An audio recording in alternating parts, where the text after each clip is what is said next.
రేపు ఆదివారము షష్ఠి. ఈ ఆకు మీద మీ కోరిక రాసి కాలిస్తే ఆ ఆకు కాలేలోపే మీ కోరికలు తీరిపోతాయి, నెరవేరిపోతాయి. తిరుగులేని రాజయోగం పడుతుంది. కష్టాలన్నీ కూడా పోతాయి. కోట్లు వచ్చి పడతాయి. జరగనే జరగదు అనుకున్న పనులన్నీ కూడా 100% జరిగి తీరుతాయి. ధన సమస్యలన్నీ కూడా పోతాయి. ధన లాభం కలుగుతుంది. కొంతమంది ధన సమస్యలతో ఎంతో బాధపడిపోతుంటారు. సంపాదించిన ధనం చేతిలో నిలవటం లేదని ధనమంతా కూడా ఖర్చు అయిపోతుందని, అప్పుల బాధలతో సతమతమైపోతుంటారు అని ఎందరో బాధపడిపోతూ ఉంటారు. మనిషి అన్నాక కష్టాలు ఉండడం సహజం. కానీ కొంతమందికి మాత్రం చాలా ఎక్కువ కష్టాలు ఉంటాయి. అవి ఈ లోకంలో ఉన్న సమస్యలన్నీ మాకు వచ్చాయా అని అనిపిస్తుంది. అంత దారుణమైన కష్టాలు వస్తాయి. ఆరోగ్యపరంగా కావచ్చు, ధనపరంగా కావచ్చు, కుటుంబ పరంగా కావచ్చు. తీవ్రమైన సమస్యలు వస్తూ ఉంటాయి. ఆ సమస్యల నుండి బయటపడి అందరిలాగా ఆనందంగా జీవించాలని కోరుకుంటూ ఉంటారు. మరి అలాంటి సమస్యల నుండి బయటపడాలన్నా, మీకున్న కోరికలన్నీ కూడా నెరవేర్చుకోవాలన్నా ఆదివారం రోజు ఒక ఆకును కాల్చండి చాలు. ఆకు కాలేలోపే మీ కోరిక నెరవేరిపోతుందని సిద్ధశాస్త్రం చెప్తుంది. మరి ఇంతకీ ఆదివారం రోజు ఏ ఆకును కాలిస్తే మీ జీవితం మారిపోతుందన్న విషయాన్ని ఇప్పుడు ఈ వీడియోలో వివరంగా తెలుసుకుందాం. అంతకన్నా ముందు మోసం చేసి లాభం పొందాలనుకుంటే ఏం జరుగుతుందో తెలిపే నీతి కథను విందాం.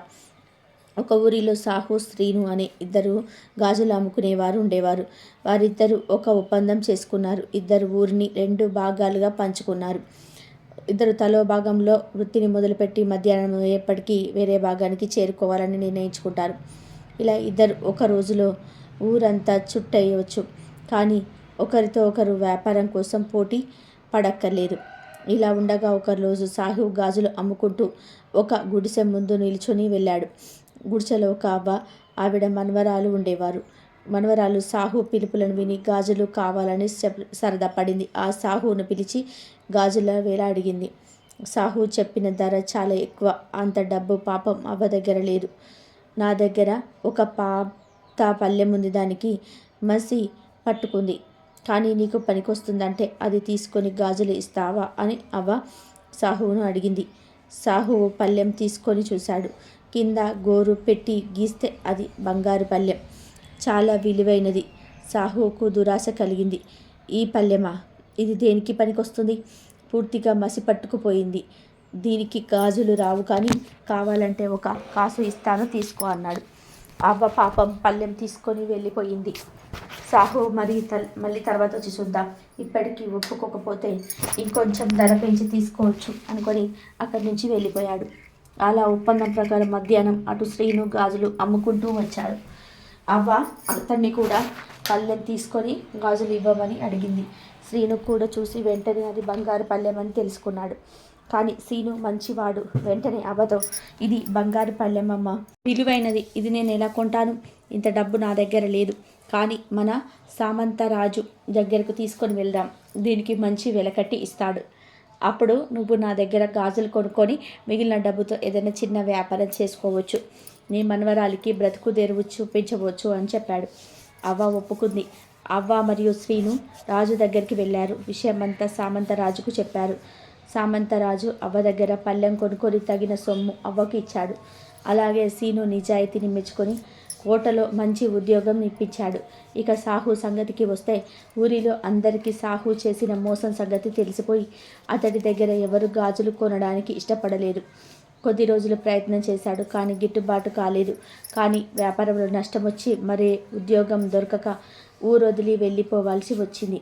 ఇలా మనుషులను మోసం చేసి లాభం పొందాలనుకునేవారు ఎప్పుడు బాగుపడరు. అదే ఈ కథలను నీతి. ఇక వీడియోలోకి వస్తే, మనుషులకు అనేక రకాల కష్టాలు ఉంటాయి. ఆ కష్టాలు తీరాలని, ధన సంపాదన పెరగాలని, ధనలాభం కలగాలని, అప్పులు తీరాలని, రోగాలు పోవాలని, ఆరోగ్యం బాగుండాలని, ఇలా రకరకాల కోరికలు కూడా ఉంటాయి. ఆ కోరికలు తీరడానికి ఆదివారం రోజు ఒక పరిహారం చేయాలని సిద్ధశాస్త్రం చెబుతుంది. అసలు ఏం చేయాలి అంటే ఏమీ లేదు. ఆదివారం రోజు చీకటి పడిన తర్వాత చక్కగా ఒక రావి ఆకును తీసుకోండి. రావి ఆకుకు మన కోరికలను నెరవేర్చే శక్తులు ఉంటాయి. కష్టాలను తొలగించే శక్తులు కూడా ఉంటాయి.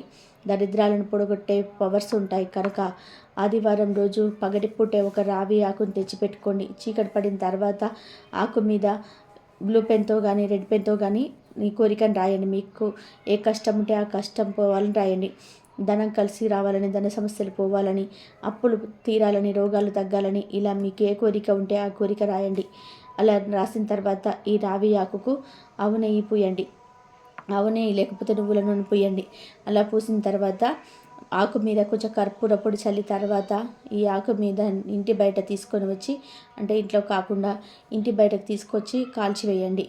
ఆవు నెయ్యి కర్పూరం పొడి పూసారు కనుక ఈ ఆకు మీ ఇంటి బయటకు తీసుకొచ్చి, అంటే ఇంట్లో కాకుండా ఇంటి బయటకు తీసుకొని వచ్చి కాల్చివేయండి. ఆవు నెయ్యి కర్పూరం పొడి పూసారు కనుక ఈ ఆకు చక్కగా కాలిపోతుంది. ఆకు కాలిపోయిన తర్వాత బూడిదను తీసి ఏదైనా ఒక చెట్టు మొదట్లో పడేయండి. ఇలా ఈ చిన్న పరిహారం చేస్తే ఆకు కాలేలోపే మీ కోరిక తీరిపోతుంది. కోరిక తీరే మార్గాలు తెరుస్తాయి. అప్పుడు తీరిపోతాయి. ధన సంపాదన పెరుగుతుంది. ధన సమస్యలు పోతాయి. 100కు 100% చక్కటి ఫలితాలు వస్తాయి. కోట్లు సంపాదించే యోగాలు వస్తాయి. కనుక ఆదివారం రోజు మీరు కూడా ఈ ఆకును గాల్చి ఈ పరిహారం చేసి మీ కోరికలు నెరవేర్చుకొని ఆనందంగా జీవించండి. మనము ఎన్నో రకాల పూజలను చేస్తూ ఉంటాము. హిందూ ధర్మాన్ని నమ్మిన ప్రతి ఒక్కరు కూడా పూజలను చేస్తూ ఉంటారు. పూజలను అనేక రకాలుగా అనేక విధాలుగా చేస్తూ ఉంటాము. గణపతి పూజ దగ్గర నుంచి అమ్మవారి పూజ దగ్గరకు ఏదో ఒక పూజను చేస్తూ ఉంటాను. వారానికి 7 రోజులు ఏ వారంలో ఒక్కొక్క రోజు ఒక్కొక్క దేవుడికి కేటాయించి అందరినీ కూడా భక్తి శ్రద్ధలతో పూజిస్తూ ఉంటాము. కానీ కొంతమంది ఎన్ని పూజలు చేసినా ఫలితం మాత్రం కొంతమందికే వస్తుంది. ఎన్ని పూజలు చేసినా ఫలితాన్ని పొందలేక చాలామంది కూడా బాధపడుతూ ఉంటారు. అటువంటి వారు మాకెందుకు ఇలా జరుగుతుంది, మేము ఏ తప్పు చేశాము, దేవుడికి సరిగ్గా పూజ చేయటం లేదా, దేవుడు మా మీద దయ లేదా అని ఇలా ఎన్నో రకాల సందేహంతో బాధపడుతూ ఉంటారు. ఎవ్వరు పూజలు చేసినా చేయకపోయినా మేము ప్రతిరోజు దైవాన్ని పూజించకుండా బయటకు కూడా వెళ్ళము. దైవ నామస్మరణ లేనిదే ఏ పని చేయము. అయినా మాకు ఫలితం ఎందుకు రావటం లేదని చాలా బాధపడిపోతూ ఉంటారు. ఎన్ని పూజలు చేసినా ఫలితం రాకపోవడానికి కారణం మనం చేసే కొన్ని పొరపాట్ల వల్లనే. ఎన్ని పూజలు చేసినా ఫలితం రావటం లేదని పండితులు చెప్తూ ఉన్నారు. ఇలా ఎన్ని పూజలు చేసినా ఫలితం రాకపోతే భగవంతుడి దయ కరుణ కటాక్షాలు మన మీద లేనట్టే. దైవానుగ్రహం లేకపోతే మనం ఎన్ని పూజలు చేసినా ఫలితం ఉండదు. అసలు మనం ఎందుకు పూజలు చేస్తాము? దైవానుగ్రహం కోసం మాత్రమే.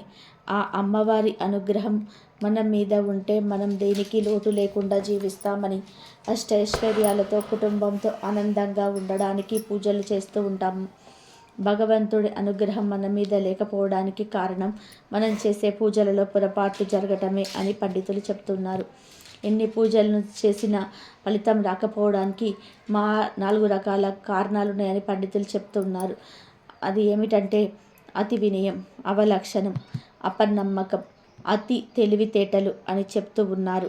అంటే పూజలు చేసేటప్పుడు పూజను చేయాలి, పారాయణం చేసేటప్పుడు పారాయణం చేయటం, జపం చేసేటప్పుడు జపాన్ని చేయాలి. అంతేకాని అన్ని రకాల వాటిని కలిపి చేయకూడదు. ఒకదాని తర్వాత ఒకటి పద్ధతిగా పూజను చేసుకోవాలి. కొంతమందికి పారాయణానికి జపానికి కూడా తేడా తెలియదు. జపం అంటే మనసులో చేసుకోవాలి, పెదవులు కూడా కదలకూడదు. పారాయణం అంటే భగవంతుడి స్తోత్రాలతో మంత్రాలతో పూజించటం అని అర్థం. కొంతమంది పూజలను చేయటం వలన ఫలితం వస్తుందా రాదా అని అనుమానంతో ఉంటూ ఉంటారు.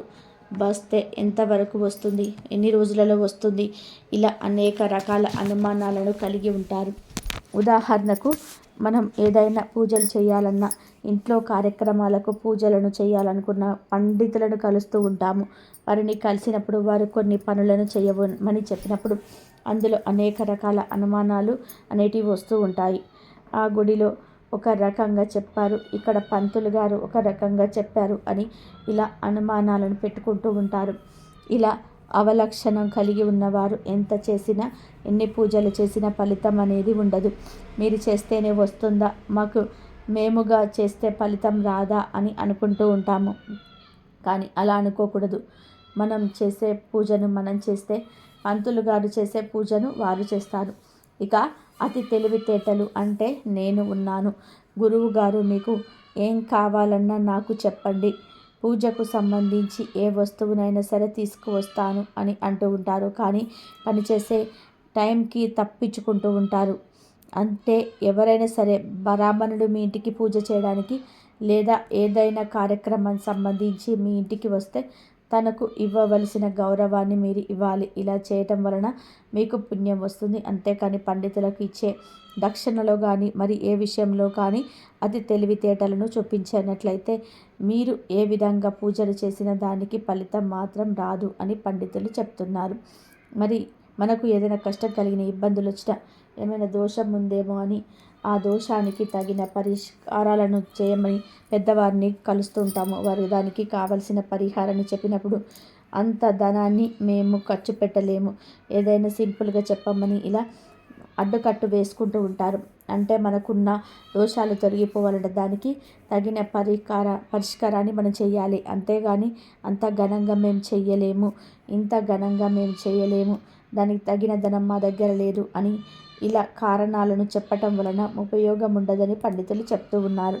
ఇటువంటి అవలక్షణాలను కలిగిన భక్తులు ఎన్ని పూజలు చేసినా ఫలితం అనేది ఉండదు. 100కు 60% మంది అపనమ్మకం, అవలక్షణాలను, వడ్డీ అలవాట్లను ఉండటం వలన వారు ఎన్ని పూజలు చేసినా ఫలితం మాత్రం ఉండటం లేదు. కాబట్టి మనం పూజలు చేసేటప్పుడు భగవంతుడి మీద నమ్మకంతో ఫలితం వస్తుందని ఆలోచన కలిగి మాత్రమే పూజను చేసినప్పుడు ఆ పూజకు తగిన ఫలితం అనేది వస్తుంది. కానీ ఆ పూజను చేయటం వలన ఫలితం వస్తుందా రాదా, ఎన్ని రోజులకు వస్తుందని అనుమానాలతో పూజను చేయటం వలన మీరు ఎంతకాలం ఎన్ని పూజలను చేసిన ఫలితం అనేది రాదని పండితులు చెప్తున్నారు. కాబట్టి పూజను చేసేటప్పుడు మీ భారమంతా కూడా దేవుడి మీద వదిలేసి మనస్ఫూర్తిగా అన్నిటికీ ఆ భగవంతుడే ఉన్నాడనే నమ్మకంతో మీరు పనులను చేయటం వల్ల మంచి ఫలితాలను పొందుకుంటారు. దీనితో మీరు కుటుంబంతో ఆనందంగా జీవిస్తారు. మరి విన్నారు కదా, మీరు కూడా ఎన్ని పూజలను చేసిన ఫలితం అనేది రాకపోతే ఇప్పుడు మనం చెప్పుకున్న ఈ అపనమ్మకం, అవలక్షణాలు వంటి వాటిని పక్కన పెట్టి నమ్మకంతో భగవంతుని పూజించటం వలన మంచి ఫలితాలను పొందుతారు. ఆదివారమే కాదు, ఏ రోజైనా సరే ఇప్పుడు మనం చెప్పుకున్న ఈ నియమాలను పాటించినట్లయితే, ఈ నియమాలను పాటించి ఒక్క నమస్కారం చేసుకున్న చాలు, మీకు మనస్ఫూర్తిగా మీ కష్టం అంతా కూడా తొలగిపోతుంది. ఆదివారం రోజు ఒక చెంబుడు నీటితో సూర్య భగవానుడికి నమస్కారం చేసుకొని మీకు ఉన్న సమస్యలను ఆ సూర్య భగవానుడికి చెప్పుకున్నట్లయితే ఆ సమస్యలన్నీ కూడా తొలగిపోతాయి.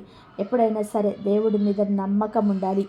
మనకు కష్టం వచ్చింది, ఆ కష్టాన్ని ఆ దేవుడే తొలగిస్తాడు అనే గట్టి నమ్మకాన్ని మనం మనసులో అనుకున్నట్లయితే ఎటువంటి పూజలు చేసినా చేయకపోయినా ఆ కష్టాన్ని ఆ భగవంతుడే, మీరు ఏ దైవాన్ని అయితే నమ్ముకుంటారో ఆ దైవం తొలగిస్తుందని పండితులు చెప్తున్నారు. కాబట్టి అపనమ్మకంగా ఎప్పుడు కూడా భగవంతుడి మీద ప్రేమను, భక్తిని చూపించవద్దు.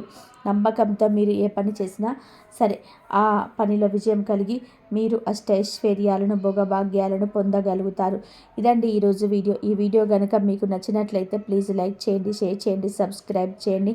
మరొక మంచి వీడియోతో మళ్ళీ కలుద్దాము.